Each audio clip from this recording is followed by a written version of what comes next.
he's talking about there's more footage. There's 140 hours that he has. And each episode was only maybe an hour, I think. There's 4 episodes. So there's at least 130 something more hours that he hasn't edited or, produced. For some reason, Diddy, around the time of his arrest, thought, I know what I'm going to do. I'm going to be exonerated later, so I'm going to film all this, and then I can use it in my big comeback later when I'm not in jail. Didn't work out the way he thought, and it turns out he went to jail for a few years. All right, he didn't get the full amount, but he still got a few years. And 50 Cent somehow managed to pay for the footage off of the videographer. Probably Diddy's worst nightmare, this. It's got to be up there. Now, we're going to get into what's in the actual documentary, and hell, it's something. Anything that surprised you from that footage? The footage, well, I mean, it was really interesting to see his last days of freedom, and what was sort of important to him. Obviously, there's phone calls with his attorneys, with his team. It was very interesting to watch a man who's known for his brand presence. He has a really amazing knack for marketing and all of that, and how he was sort of taking that into account and how he was coming off to the public, in the days leading up to his arrest and indictment. Like 3 or 4 pictures in the documentary that I've seen of myself. Some people say they saw more, but I know three different times where I was certain places and you could actually see me in the documentary, and that's the only. When Netflix dropped Sean Combs, The Reckoning, audiences felt uneasy almost from the start. The subject was dark. The accusations were damning. The sequence of events was deeply troubling. Yet something lingered beneath the surface, not a lack of evidence but an absence of emotion, not a shortage of claims but a lack of genuine reaction. The documentary felt deliberately constructed, carefully trimmed, and strangely gentle in places it shouldn't have been. That's when whispers about hidden footage began spreading. Sources close to the production claim the filmmakers had access to significantly more material than what audiences ever saw. Footage that didn't simply document what occurred, but caught Diddy's raw response as his world began fracturing around him. This wasn't dusty archive material. It was captured just days before his arrest in 2024, at the height of mounting pressure. What makes this even more striking is who stood behind the project. 50 Cent, a long-standing adversary with no history of holding his tongue, and Gene Deal, a man who spent years at Diddy's side. That combination alone invited suspicion.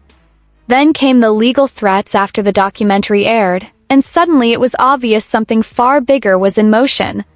Netflix insists every piece of footage was acquired through proper channels. Diddy's camp claims private recordings were stolen. 50 Cent suggests there is still plenty the public hasn't seen. And Gene Deal maintains this barely scratches the surface. The real question, then, is straightforward. What did Netflix deliberately leave out, and why? Diddy, around the time of his arrest, thought, I know what I'm going to do. I'm going to be exonerated later, so I'm going to film all this, and then I can use it in my big comeback later when I'm not in jail. Didn't work out the way he thought, and it turns out he went to jail for a few years. All right, he didn't get the full amount, but he still got a few years. And 50 Cent somehow managed to pay for the footage off of the videographer. Probably Diddy's worst nightmare, this. It's got to be up there. Now, we're going to get into what's in the actual documentary, and hell. We need the core theme to be, you didn't do anything wrong. You didn't do anything wrong on any front. By the way, these conversations, the lawyer had no idea he was recording them. So when the lawyer's like, yeah, we need everyone to believe you did nothing wrong, it kind of takes away from when the lawyer is out in public saying, yeah, my client is completely innocent. And now he showed the behind the scenes where he clearly didn't think he was very innocent. So not Diddy's smartest move. However, throughout this journey, you'll see he makes a lot of crazy decisions. I don't think it's working. I listened. I've been a superb client, as you said. I jumped on the plane. I'm coming to New York, but I'm just running around waiting for a shoe to drop. He's shitting himself right now, in case you can't tell, and he really doesn't look good. It's the middle of September, and there's still no indictment. Bro, then you have to have a spokesman. You have to have some sort of comms to constantly be pushing that, Mark. Because you may just be the person that you just may watch CNN. You know what I'm saying? And there's 9 billion people in the world, and 7 billion of them is on Instagram. and TikTok. He's basically trying to get control of the narrative. That's what he's really worried about. He wants public perception to be, this was all bullshit. Unfortunately for him, we'd all seen the CCTV of him beating the shit out of Cassie. So, like, we know you're not a good guy, man. That's out there. A statement from your solicitor is really not going to change that. We have to find somebody that'll work with us, whether they from this country or from another country. It could be somebody that has dealt in the dirtiest of dirty business of media and propaganda. We need to brainwash the motherfuckers right now, and we need people who are used to working with the dirtiest of dirty, because that's what he is, and he's admitting it. How could you let this footage fall into the hands of 50 Cent, my guy? And honestly, it always comes down to money with Diddy, because Diddy didn't get rich just because he was, you know, clever in music. Diddy got rich because he robbed people all the time, and him not taking care of the people around him, it just comes back to bite him a million times over. It's like we have a movie, you're speaking this language, and you know what I'm saying, we need subtitles, and we're not providing the audience with subtitles. And I invited you to this movie, and you in this thing, you don't know what's going on. You just see, you just see the images, you know, quickly. Now it has a whole life of its own. I gotta say, this whole doc was edited well. When you just see the pictures and they cut to the CCTV. Well done, 50. You nailed that, son. If you're going to take him down in style. So you get a clear window from the jump here into Diddy's psyche. He doesn't give a f about Cassie or any of these girls. He doesn't give a f about anyone. It's save yourself mentality, and it's crisis mode. And you can see on his face, like, well, you know he's got a problem. This is at an all-time high of his taking, surely, because he is stressed stuff. The most talked about footage centers on the footage generating the most conversation revolves around the final stretch before Diddy's arrest in September 2024. This was not a man caught off guard. This was someone who could feel the trap closing.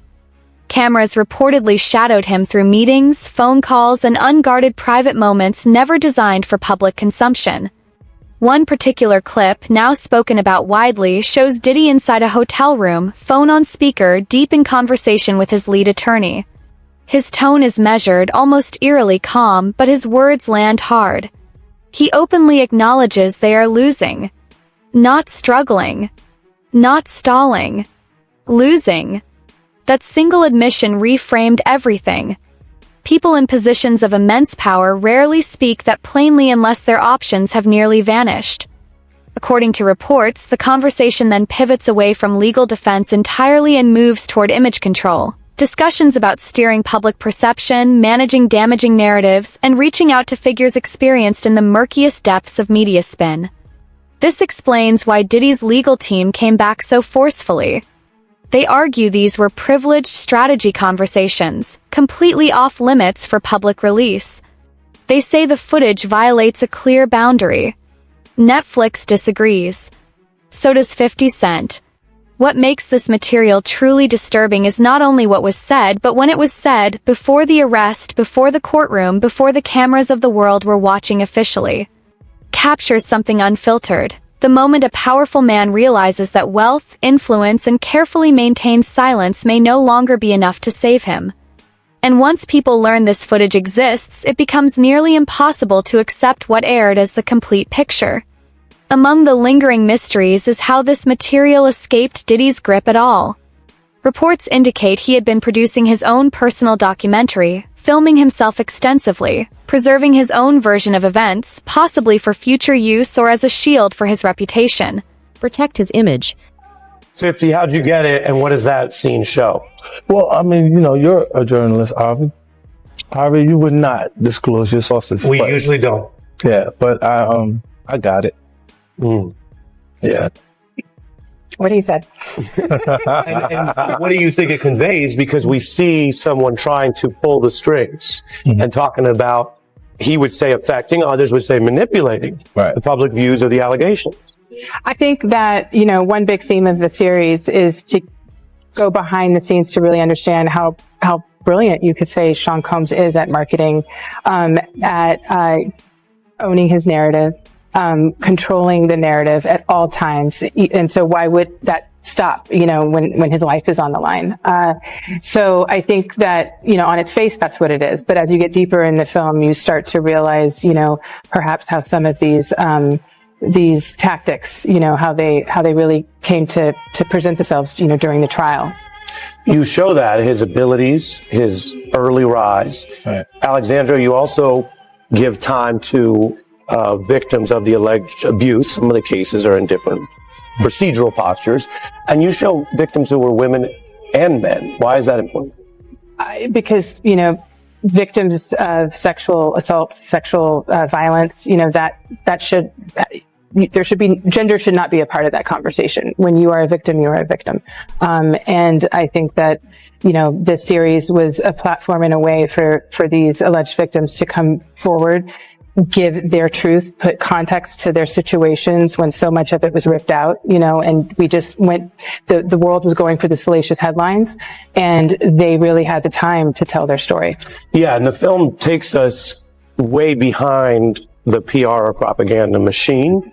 You see Diddy the day he's finding out about new suits against him while he's in New York preparing for a possible criminal arrest. Though it was never stated openly, Though it was never announced publicly, Diddy's personal project quietly fell apart behind closed doors. Contracts were never finalized. Payments stopped coming. Trust dissolved. And when trust disappears, footage transforms into currency. Sources allege that the videographers, legally exposed and fed up with broken promises, eventually sold the material. That is reportedly where 50 Cent's production team stepped in. 50 Cent has never confirmed the specifics, but he has never dismissed them either. Instead, he let the tension simmer. Cryptic posts, dark humor, loaded hints suggesting he had witnessed things others hadn't. None of it was careless. It was calculated pressure, psychological, and deliberate. Netflix continued standing behind its position that everything was obtained lawfully. But legality doesn't erase unease, particularly when the material shows a once untouchable figure coming undone in real time. Once the footage changed hands, so did the power. Control no longer belonged to him. The ability to shape his own story had passed to others. And in that shift, a man who once commanded entire rooms found himself unable to manage his own image. That collapse of control is precisely what makes the unreleased footage so threatening. 50 didn't have the power to do anything, but they using his name to push the whole documentary. And that's what it was about. So that's why you don't see a cameo other than the pictures they used of me on the film in the documentary. I got 3 or 4 pictures in the documentary that I've seen of myself. Some people say they saw more, but I know three different times where I was certain places that you could actually see me in the documentary, and that's the only thing you're going to get. But the stories that they told in the documentary, bruh, come on. They could have went a whole lot deeper. They could have did a whole lot more. So I ain't in the documentary because that lady that was the director, I think, what's her name? Alex, Alex Steak. You know her name, Mighty? Yo, Mighty, just give me 1 second. Give me 1 second. I'm gonna look this up, all right? Okay. Her name is Alex Stapleton. The director that I spoke to was Alex Stapleton. She was the one told me that she was the director, she was the producer, whatever, this, that, and the third, the whole 9 yards. And she was talking mad greasy to me. And listen here, it's no matter after you talk that kind of talk to me, it's no amount of money she could have paid me anyway for me to get in there. My story is more too valuable, getting getting in depth with this whole stuff. And it would have helped that documentary a whole lot. You know what I'm saying? In actuality, they used all the stuff that I told them and did it the way that I was saying do it. Tim Dog started off with the childhood with Puff and the whole 9 yards. Kirk Burrows do the business part, but they was trying to put people in there like Mark Curry and other people to talk about the streets or what was going on, a certain thing. But Mark can only say so much, what I'm saying, because he was an artist, so he wasn't with Puff like I was with him during that time when we was running back and forth here and there and the whole 9 yards. So, Miss Alex Stapleton is the one reason why I'm not in the documentary, but it's all right with me. I've been in a lot of documentaries. I did The Shine. I did the A&E. I did the Discovery Channel. I did the Fox. You know, I've been in a whole lot of different documentaries, and I'm always on the art of dialogue. So the people been getting most of the information from here anyway.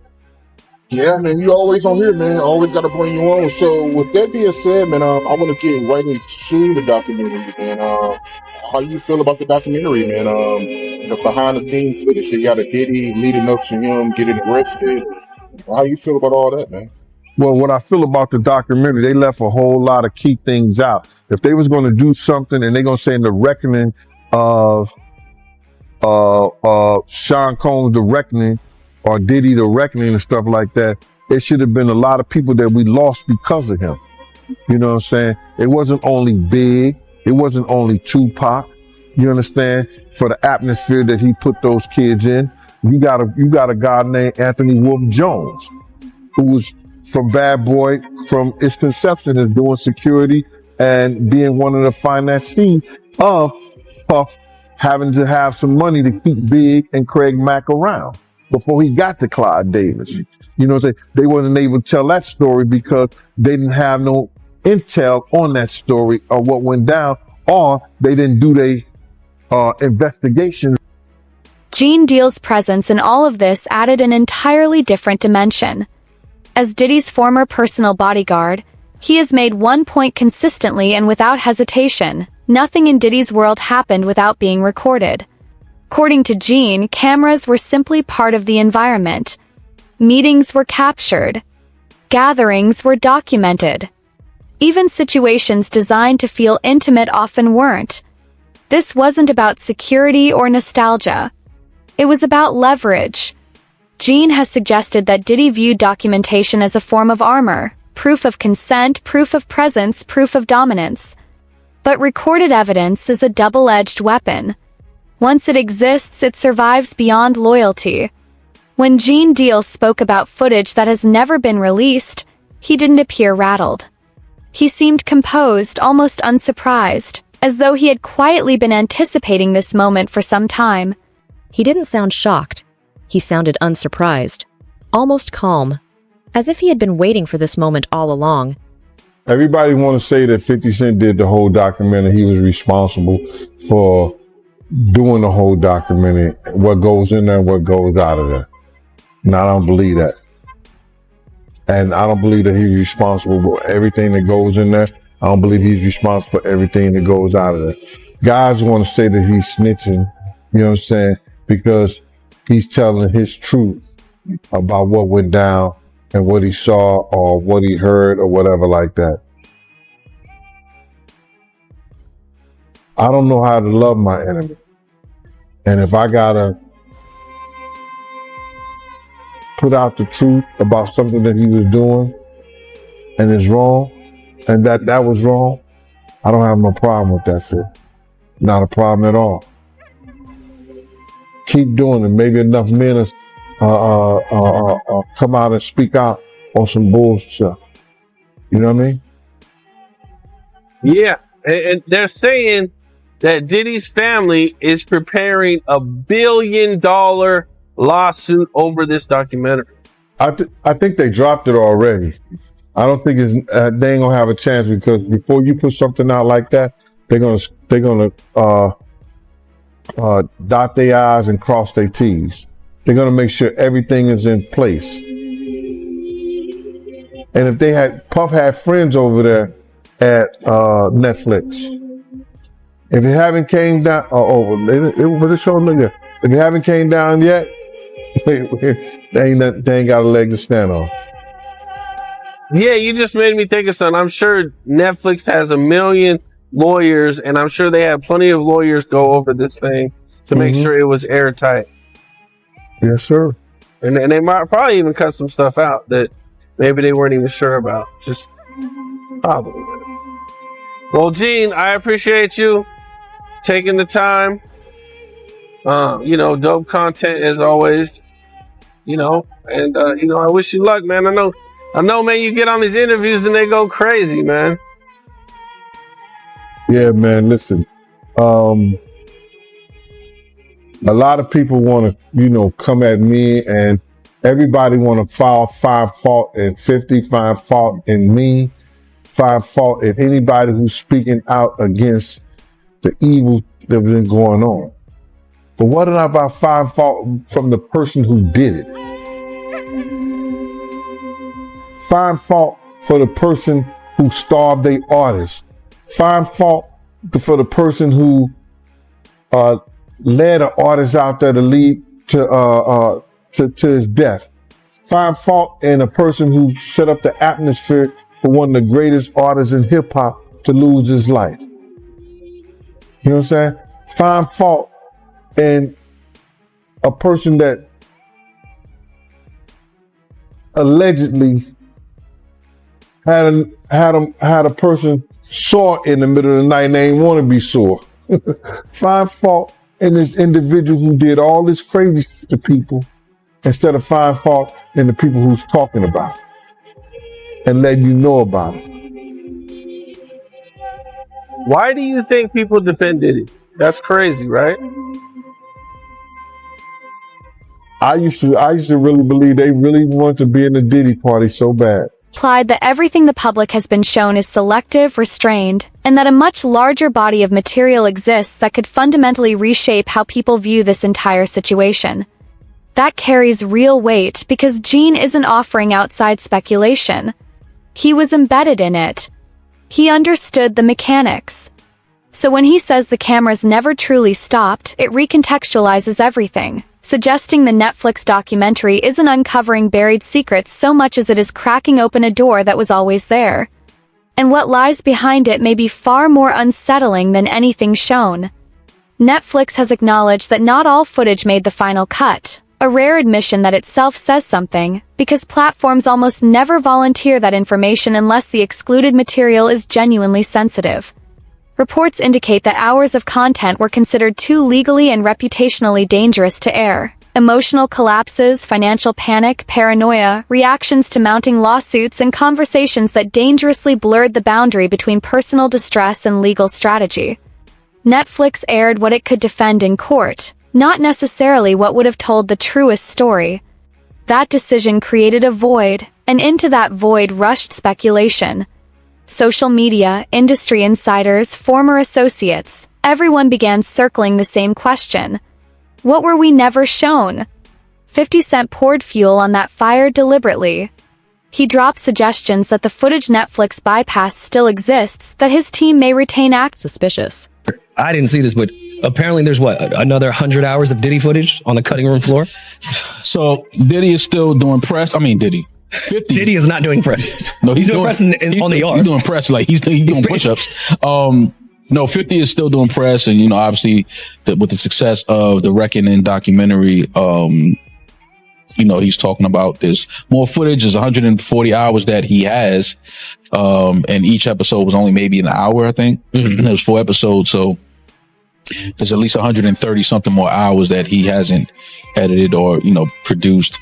And he's saying that he may put it out on YouTube, just to put it out there, like on his 50 Cent Devo page.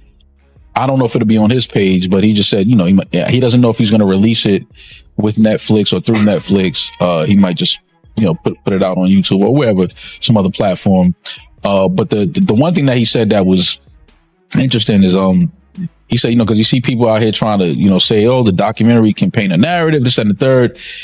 And his words were, if you see the rest of this footage, there will be no more, kind of like, oh, you can paint this narrative. It's pretty clear cut.